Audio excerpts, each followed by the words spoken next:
Friends, cooperative tutor എന്ന YouTube ചാനലിലേക്ക് ഏവർക്കും സ്വാഗതം. ഇന്ന് നമ്മൾ കോപ്പറേറ്റീവ് ലോയുമായി ബന്ധപ്പെട്ട ഒരു ക്ലാസ്സാണ് അപ്ലോഡ് ചെയ്യുന്നത്. അതിനു മുൻപായിട്ട് ആദ്യമായിട്ടാണ് ഈ ചാനൽ ആരെങ്കിലും കാണുന്നതെങ്കിൽ പ്ലീസ് സബ്സ്ക്രൈബ് മൈ ചാനൽ. അതോടൊപ്പമുള്ള കുഞ്ഞു ബെല്ലൈക്കൺ കൂടി ഒന്ന് പ്രസ് ചെയ്തേക്കണേ. അപ്പോൾ ഞാനിടുന്ന ക്ലാസ്സിൻ്റെ നോട്ടിഫിക്കേഷൻ ഉടൻ തന്നെ നിങ്ങൾക്ക് ലഭിക്കുന്നതായിരിക്കും. ഇന്ന് ഒരുപാട് കുട്ടികളുടെ സജഷൻ മൂലം എക്സാമിന് മുൻപായിട്ട് പരമാവധി ക്വസ്റ്റ്യൻസ് ഡിസ്കസ് ചെയ്യണം എന്നുള്ളത് കൊണ്ട് മെമ്പർഷിപ്പുമായി ബന്ധപ്പെട്ട കോപ്പറേറ്റീവ് ലോയുടെ മെമ്പർഷിപ്പുമായി ബന്ധപ്പെട്ട ക്വസ്റ്റ്യൻസ് ഓപ്ഷൻ ഇല്ലാതെയാണ് ഞാൻ പറയുന്നത്. ഈ ഒരു ക്ലാസ് കേട്ടിട്ട് ഇപ്രകാരം ക്ലാസ്സുകൾ മതിയോ എന്ന് നിങ്ങൾ സജഷൻസ് കമൻറ്റ് ബോക്സിൽ ദയവായി രേഖപ്പെടുത്തുക.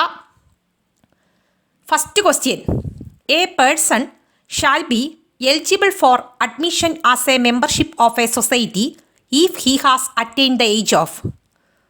A person shall be eligible for admission as a member of a society if he has attained the age of. എത്രാമത്തെ വയസ്സിലാണ് ഒരു വ്യക്തിക്ക് സാധാരണ കേസിൽ മെമ്പർഷിപ്പിന് വേണ്ടി അപ്ലൈ ചെയ്യാൻ പറ്റുന്നത്? ആൻസർ 18 18. സ്കൂൾ സൊസൈറ്റീസിന് ഇത് ബാധകമല്ല എങ്കിലും പൊതുവായിട്ട് ഇങ്ങനൊരു ക്വസ്റ്റ്യൻ ചോദിച്ചാൽ ആൻസർ 18 എന്നെഴുതുക. രണ്ടാമത്തെ question: identity card deals in rule dash. Identity കാർഡുമായി ബന്ധപ്പെട്ട റൂൾ ഏതിലാണ് പറയുന്നത്? Answer 16A 16A. ഐഡൻറ്റിറ്റി കാർഡുമായി ബന്ധപ്പെട്ട റൂൾ 16A. അടുത്ത question: A person admitted as A member of a society shall be issued with an identity card in form number.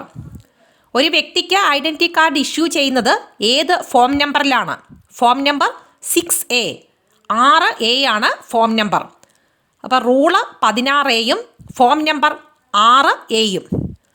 അടുത്ത question: dash is the conclusive evidence to prove membership in the society. മെമ്പർഷിപ്പുമായി ബന്ധപ്പെട്ട conclusive evidence ഏതാണ്? Answer identity card. സൊസൈറ്റിയുമായി ബന്ധപ്പെട്ട conclusive evidence ഇന്നലെ നമ്മൾ പഠിച്ചു, registration certificate ആണ്. അതുപോലെ മെമ്പർഷിപ്പുമായി ബന്ധപ്പെട്ട കൺക്ലൂസീവ് എവിഡൻസ് ആണ് ഐഡൻറ്റിറ്റി കാർഡ്. അടുത്ത question: the identity card shall be issued to member. Identity card മെമ്പറിന് ഇഷ്യൂ ചെയ്യുന്നത് എപ്രകാരമാണ്? Answer directly. അടുത്ത question: voting deals in rule dash. വോട്ടിങ്ങുമായി ബന്ധപ്പെട്ട റൂൾ ഏതാണ്? ആൻസർ 19. റൂൾ 19 വോട്ടിങ്ങിനെ പറ്റി പറഞ്ഞിരിക്കുന്നത്. അടുത്ത question: the registrar dispose the appeal against the refusal of issue identity card within dash days. Answer 30. The registrar dispose the appeal against the refusal of issue identity card within dash days. Option ഒന്നും പറയുന്നില്ല. Answer 30 days ആണ്. 30 days. ഇതുമായി ബന്ധപ്പെട്ട ഇപ്രകാരമുള്ള question കാണുമ്പോൾ ഒന്ന് ശ്രദ്ധിക്കണം. നമുക്ക് 15, 30, 60 എന്നൊക്കെയുള്ള ഒരുപാട് ദിവസങ്ങൾ അറിയായിരിക്കും. അതിൽ നിന്ന് കറക്റ്റായിട്ട് ആൻസർ മാത്രം പഠിച്ചു വെക്കുക. ആൻസർ 30. അടുത്ത question: any member of a society propose to bring a resolution for expulsion of any other member he shall give a written notice to dash. Question ഒന്നുകൂടെ: any member of a society proposes to bring a resolution for expulsion of any other member, he shall give a written notice to dash. Answer chairman. നമുക്ക് secretary എന്നൊക്കെ ഓപ്ഷനകത്ത് കാണും, തെറ്റിക്കാൻ വേണ്ടി. Answer chairman. അടുത്ത question: before expulsion of a member the committee shall send a registered notice to the member to furnish explanation within dash days from the date of receipt of notice. Question ഒന്നുകൂടെ: before expulsion of a member the committee shall send a registered notice to the member to furnish explanation within dash days from the date of receipt of notice. ഒരു വ്യക്തിയെ മെമ്പർഷിപ്പിൽ നിന്നും പുറത്താക്കണമെന്ന് ഉദ്ദേശിച്ചു കഴിഞ്ഞാൽ committee തീർച്ചയായിട്ടും മെമ്പറിനൊരു notice അയക്കണം, അവരുടെ ഭാഗത്തു നിന്നുള്ള എക്സ്പ്ലനേഷൻ കേൾക്കാൻ വേണ്ടി.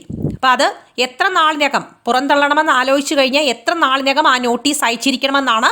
Answer 15 days. ആൻസർ 15 ദിവസമാണ്. 15 ദിവസം, 15 days.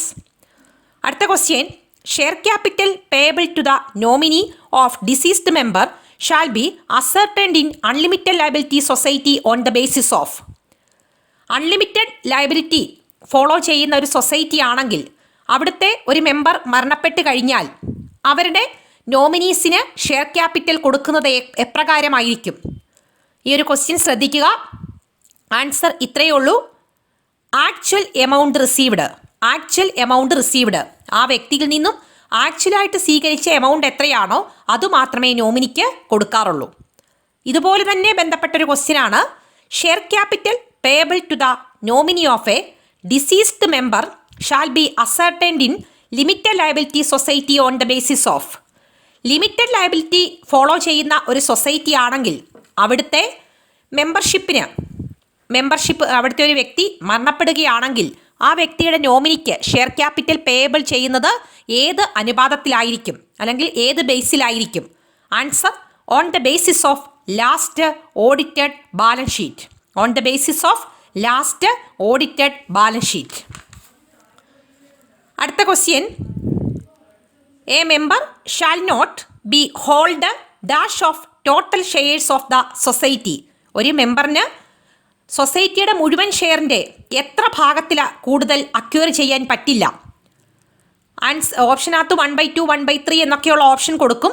നമുക്കറിയാം 1/5, 5/1 ഷെയറിൽ കൂടുതൽ അക്വയർ ചെയ്യാൻ പാടില്ല. അടുത്ത question. No transfer or withdraw by a member of his share for not less than dash year. Question ഒന്നുകൂടെ. No transfer or withdrawal by a member of his share for not less than dash year. എത്ര വർഷം കഴിയാതെ membership transfer ചെയ്യാനോ അല്ലെങ്കിൽ share withdraw ചെയ്യാനോ പാടില്ല? Answer 3 years ആണ്. 3 years. അടുത്ത ക്വസ്റ്റ്യൻ ഒരുപാട് തവണ CSEB എക്സാമിന് ചോദിച്ചിട്ടുള്ളൊരു ക്വസ്റ്റ്യനാണ്. A society shall not admit members or approve the transfer of share within dash days prior to the date of election or general body. ഇലക്ഷന് എത്ര ദിവസം മുൻപ് വരെ മെമ്പറിനെ അഡ്മിറ്റ് ചെയ്യാം, അല്ലെങ്കിൽ അത്ര ദിവസത്തിനകം കഴിഞ്ഞു കഴിഞ്ഞാൽ പിന്നെ മെമ്പർഷിപ്പിന് വാലിഡിറ്റി ഇല്ല, മെമ്പർഷിപ്പ് കൊടുക്കാൻ പാടില്ല. അതുപോലെ തന്നെയാണ് ട്രാൻസ്ഫർ ഓഫ് ഷെയർ ട്രാൻസ്ഫർ ചെയ്യാനും പറ്റില്ല. ഇലക്ഷന് എത്ര ദിവസം മുമ്പ് വരെയാണ് എന്ന് ചോദിച്ചാൽ 60 ദിവസമാണ്. 60 ദിവസം. CSEB ഏറ്റവും കൂടുതൽ തവണ ചോദിച്ചൊരു ക്വസ്റ്റ്യനാണ്. 60 days. അടുത്ത question. A membership shall not be eligible to vote at the meeting fixed for any election to the committee of a society unless he take admission dash days prior to the date of meeting. ഈ ഒരു ക്വസ്റ്റ്യനും അതേ രീതിയിൽ തന്നെയാണ്. Question ഒന്നുകൂടെ ഒന്ന് വിപുലീകരിച്ച് ചോദിച്ചെന്നു എന്ന് മാത്രമേ ഉള്ളൂ. A member shall not be eligible to vote at the meeting fixed for any election to the committee of a society unless he take admission dash days prior to the date of meeting. Membership ലഭിച്ച് എത്ര നാളിനകം membership ലഭിച്ച വ്യക്തിക്കാണ് voting right ഉള്ളത് എന്ന് ചോദിച്ചാൽ election fix ചെയ്ത് 60 ദിവസം മുമ്പ് വരെയുള്ള മെമ്പർഷിപ്പ് ലഭിച്ചെങ്കിൽ മാത്രമേ അവർക്ക് മീറ്റിങ്ങിൽ വോട്ട് ചെയ്യാനും ഒക്കെയുള്ള റൈറ്റ് ഉള്ളൂ. Answer 60 days. Answer 60 days. ഇത്രയും ക്വസ്റ്റ്യൻസ് ആണ് ഈ ഒരു മെമ്പർഷിപ്പുമായി ബന്ധപ്പെട്ട ക്ലാസ്സിൽ ഉൾപ്പെടുത്തിയിരിക്കുന്നത്. ദയവ് ചെയ്ത് ഈ ക്ലാസ് കേട്ടതിന് ശേഷം നിങ്ങൾക്ക് ഓപ്ഷനോട് കൂടിയിട്ടുള്ള ക്വസ്റ്റ്യൻ ആണോ പ്രിയം, അതോ ഈ രീതിയിൽ പഠനത്തെ സഹായിക്കുന്നുണ്ടോ എന്ന് നിങ്ങളുടെ വിലയേറിയ അഭിപ്രായം കമൻറ്റ് ബോക്സിൽ കമൻറ്റായി കൊടുക്കുക. നിങ്ങളുടെ താല്പര്യത്തിനും ഇഷ്ടത്തിനും അനുസരിച്ചാണ് ഞാൻ ക്ലാസ്സുകൾ മുന്നോട്ട് കൊണ്ടുപോകുന്നത്. ആൾക്കാർ റിക്വസ്റ്റ് ചെയ്തിട്ടുള്ള പോലെ കമ്പനി അക്കൗണ്ട്സുമായി ബന്ധപ്പെട്ട ക്വസ്റ്റ്യൻസ് എല്ലാം ഉൾപ്പെടുത്തി അക്കൗണ്ടൻസിയുടെ ക്ലാസ് ഉടൻ തന്നെ വരുന്നുണ്ട്. മാക്സിമം ഈ ക്ലാസ്സുകൾ പരമാവധി പ്രയോജനപ്പെടുത്തി നിങ്ങൾ ഈ പ്രാവശ്യം തന്നെ CSEBയിൽ ഒരു ജൂനിയർ ക്ലർക്കായിട്ടോ സീനിയർ ക്ലർക്കായിട്ടോ ഉള്ള നിങ്ങളുടെ ആഗ്രഹം പൂവണിയട്ടെ എന്ന് ആത്മാർത്ഥമായി പ്രാർത്ഥിച്ചുകൊണ്ട് നിർത്തുന്നു. Thanks for watching.